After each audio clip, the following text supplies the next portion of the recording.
اچھا، اب یہ جو 44 کلومیٹر ہے یہ صرف جانا جانا ہے یا آنا جانا ہے؟ تو کہتے ہیں دونوں ہے. جانا جانا ہو تب بھی نماز قصر ہے، آنا جانا ہو تب بھی نماز قصر ہے. جانا جانا مثال کے طور پر یہاں سے آپ کراچی جاتے ہیں تو یہاں تو 45 کی بات کو درکنار چھوڑے، آپ یہاں تو 500-600 کلومیٹر ہے، یہاں تقریباً 1000 ہو ممکن ہے، 800 کلومیٹر ہے. ٹھیک ہے، تو یہاں کئی 45 کلومیٹر بن جاتے ہیں. ٹھیک ہے، یہ ایک سفر ہے. تو یہاں پہ ہم سفر اتنا کریں گے. کہنے کا مطلب یہ ہے کہ جب تک انسان 44 کلومیٹر کا سفر نہیں کریں گے شرعی لحاظ سے وہ مسافر نہیں ہے. ٹھیک ہے، باقی آپ 20 میل کا سفر 20 کلومیٹر کا کرتے ہیں یا 30 کلومیٹر کا کرتے ہیں یا 40 کا کرتے ہیں یا آپ میرے 43 کا کرتے ہیں تب بھی آپ مسافر نہیں ہیں. شرعی طور پر آپ مسافر اس وقت ہیں جب آپ 44 کلومیٹر سفر کریں. ٹھیک ہے، اچھا یہ تو جانا جانا. ایک دفعہ آنا جانا کیسا ہے؟ آپ کا جو سفر ہے نا وہ 22 کلومیٹر کا سفر ہے. 22 کلومیٹر. اب یہاں سے آپ گئے 22 کلومیٹر ادھر ملک کی طرف آگے گئے، 22 کلومیٹر آپ نے سفر کیا. اب واپسی پر کتنا سفر ہے؟ اتنا ہی ہے نا، اتنا ہی ہے جتنا آپ نے سفر کیا. تو 22 کلومیٹر جب آپ نے سفر کیا، اب جب واپسی پہ بھی 22 کلومیٹر ہے تو آپ یہاں پہ نماز قصر پڑھیں گے. ٹھیک ہے، اچھا اب جو سفر کا آغاز کہاں سے ہوگا؟ سفر کا آغاز کہاں سے ہوگا؟ اس کے لیے شہر کے حساب سے اس کی حدود بھی مختلف ہے. اگر ہم چھوٹے شہر سے سفر کریں تو چھوٹے شہروں میں جہاں پہ دیوار ہے، شہر کی حد بندی ہے، اس حد بندی سے آگے سفر شروع ہوگا. اس حد بندی سے آگے 44 کلومیٹر کا مطلب ہم سفر کریں. لیکن اگر بڑے شہر ہے، لاہور جیسا، کراچی جیسا، تو یہاں پر کیا ہے، اپنا جو محلہ ہے نا، محلے سے جب ہم باہر نکلیں گے تو پھر سفر کا آغاز ہو جائے گا، سفر شروع ہو جائے گا.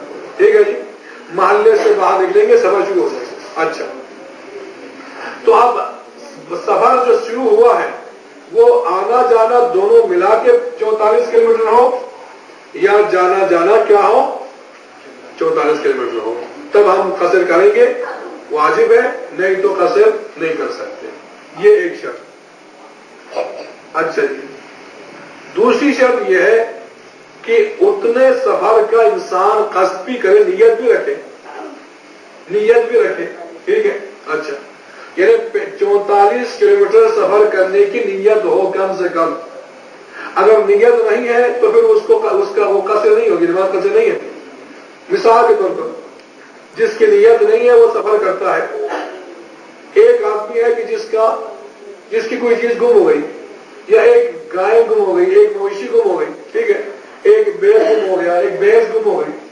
زمینداروں میں ہوتا ہے اس طرح. اب اس کو تلاش کرتے کرتے یہاں سے چلا گیا شادرہ وہ جانور نہیں ملا. وہاں سے آگے ملک سے آگے کیا ہے وہ دوسرا جو آتا ہے گجرا والا یا پتہ نہیں گجرات. تلاش کرتے کرتے وہ اتنا سفر کر گیا. اب چونکہ اس کی نیت یہ نہیں ہے کہ وہ گجرا والا جائے، نیت یہ نہیں ہے کہ وہ گجرات جائے، نیت یہ ہے کہ جہاں سے جانور ملے وہاں سے واپس آنا. یا ایک آدمی کو تلاش کرنے گیا، جہاں سے وہ ملے گا واپس آنا ہے. ٹھیک ہے، تو جاتے ہوئے مسافر نہیں ہے، اس کی نماز قصر نہیں ہے. لیکن واپسی کا ہم نے دیکھنا ہے کہ واپسی پہ 44 کلومیٹر بنتا ہے کہ نہیں بنتا. اگر بنتا ہے تو واپسی پہ وہ قصر پڑے گا. اگر 44 کلومیٹر نہیں بنتا تو واپسی پہ بھی قصر نہیں ہے. ٹھیک ہے، تو نیت کی شرط اس لیے ہے کہ اتنے سفر کی نیت ہو. اگر نیت کے بغیر آپ یہاں سے کراچی میں جائیں گے آپ کی نماز قصر نہیں ہوگی. نیت ضروری ہے کہ میں اتنا سفر میں نے کرنا ہے. ٹھیک ہے، اگر اس کو پتہ ہی نہ ہو، ایک آدمی اس کا ہاتھ پکڑا، بھائی چلو، چل پڑا. اب اس کو یہ نہیں پتا کہاں جانا ہے، وہ چلتا گیا چلتے چلتے ایران پہنچ گیا، چلتے چلتے کوئٹہ پہنچ گیا، بغیر نیت کے. ایک نیت کے ساتھ ہے، جو جا رہا ہے وہ نیت، جسے لے کے جا رہے ہیں اس کی نیت نہیں ہے. تو جب تک نیت نہ ہو اس کی نماز قصر نہیں ہے. ٹھیک ہے، یہ دوسری شرط. پہلی شرط کیا ہے؟ مسافت پوری ہو، فاصلہ پورا ہو۔ دوسری شرط یہ ہے کہ اس مسافت یا اس فاصلے کا سفر کا ارادہ بھی ہو، نیت بھی ہو، یہ دو۔ اچھا، تیسری شرط یہ ہے کہ سفر کے دوران اس کی نیت بدل نہ جائے۔ مثلا میرا ارادہ ہے کہ یہاں سے میں جاؤں گا پنڈی، ٹھیک ہے، اب میں پنڈی جانے کے لیے یہاں سے نکلتا ہوں، شاہدہ جب پہنچ گیا میری نیت بدل گئی، میں بجائے پنڈی جانے کے وہیں رک گیا، وہاں سے واپس آ گیا۔ نیت تو میری تھی وہاں جانے کی، لیکن جب مسافت پوری ہونے سے پہلے، فاصلہ پورا ہونے سے پہلے میں نے نیت بدل دی، اب میری نماز قصر نہیں ہے، بلکہ میں نماز وہاں شاہدہ میں پوری پڑھوں گا، ٹھیک ہے، واپس آؤں گا یہاں پر بھی پوری پڑھوں گا۔ لیکن ایک دفعہ آپ کی نیت ہے یہاں سے پنڈی جانے کی، ٹھیک ہے، لیکن آپ یہاں سے گئے شاہدرہ میں رک گئے، نیت آگے ہے، رک وہاں گئے ہیں، اب وہاں پہ آپ چاہے 2 دن بھی رک جائے، 3 دن بھی رک جائے، 10 دن سے کم اگر آپ رک جاتے ہیں تو وہاں آپ قصر پڑھیں گے، روزہ ہو تو روزہ بھی نہیں رکھیں گے، نماز قصر پڑھیں گے، اس کے بعد پھر آگے سفر کو جائیں گے، پھر وہاں سفر کا سلسلہ شروع ہو جائے گا۔ لیکن اگر آپ نے وہاں 10 دن رہنا ہے پہلے پتہ ہو تو وہاں پہ قصر نہیں ہوگی، وہاں پہ آپ کیا کریں گے؟ پوری پڑھیں گے، وہاں سے پھر آگے سفر کریں گے تو آگے پھر آپ قصر پڑھنا شروع کریں گے جب اتنا فاصلہ آپ نے سفر کرنا ہو۔ کتنی شرائط ہو گئی جی؟ 3۔ پہلی شرط یہ ہے کہ مسافت پوری ہو، دوسری شرط یہ ہے کہ اتنی مسافت کا سفر کا ارادہ ہو، تیسری شرط یہ ہے کہ سفر کے دوران آپ کی نیت بدل نہ جائے، نیت بدل جائے گی واپس آئیں گے تو سفر نہیں ہوگا۔ اچھا یہ 4 شرط۔ چوتھی شرط یہ ہے کہ آپ کے سفر میں کوئی ایسی جگہ نہ آئے جہاں آپ نے 10 دن رکنا ہے۔ غور سے میری بات سنیں، آپ کے سفر میں کوئی ایسی جگہ نہ آئے جہاں پہ آپ نے 10 دن رکنا ہے یا وہ آپ کا وطن ہے، ٹھیک ہے، آپ کے وطن، مثال کے طور پر آپ کا وطن گجرات ہے، گجرات آپ کا وطن ہے، اب آپ نے پنڈی کا سفر کرنا ہے، جب پنڈی جاتے ہوئے آپ گجرات پہنچ جاتے ہیں، آپ کا سفر ختم ہو گیا، آپ اپنے وطن میں پہنچ گئے ہیں، ٹھیک ہے، وہاں سے آگے جانے کے لیے پھر پورا فاصلہ پورا طے کرنا پڑے گا، پھر قصر ہے، اگر وہاں سے آگے فاصلہ نہیں ہے تو قصر نہیں ہے، ٹھیک، یہ ایک مسئلہ۔ یا تو یہ کہ آپ نے گجرات میں 10 دن یا اس سے زیادہ ٹھہرنا ہے، تو جہاں 10 دن یا اس سے زیادہ آپ نے ٹھہرنا ہے وہ بھی آپ کے وطن کے حکم میں ہے، آپ کے گھر کے حکم میں ہے۔ اگر راستے میں ایسی جگہ آ جائے تو آپ کا سفر ٹوٹ جائے گا، ختم ہو جائے گا، وہاں آپ پوری پڑیں گے، وہاں سے آگے جانا ہے تو پھر نئے سرے سے ارادہ کر کے سفر کرنا پڑے گا۔ تو چوتھی شرط یہ ہے کہ راستے میں کوئی ایسی جگہ نہ آئے جہاں آپ نے 10 دن رکنا ہے یا اس سے زیادہ، یا آپ کا گھر، آپ کا وطن وہاں پہ موجود ہے، تو سفر آپ کا ختم ہو جائے گا۔ یہ 4 شرط۔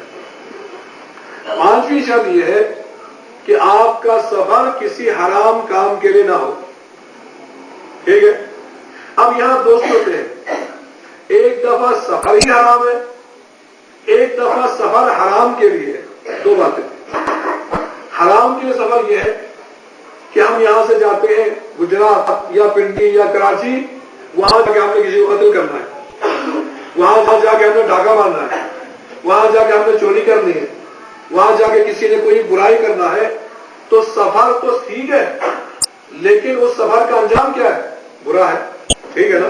تو سفر برائی کے لیے ہے تب بھی قصر نہیں ہے، پوری پڑھنی ہے، نماز بھی پوری اور روزہ بھی رکھنا۔ ایک دفعہ خود سفر حرام ہے۔ سفر کیسے حرام ہو جاتا ہے؟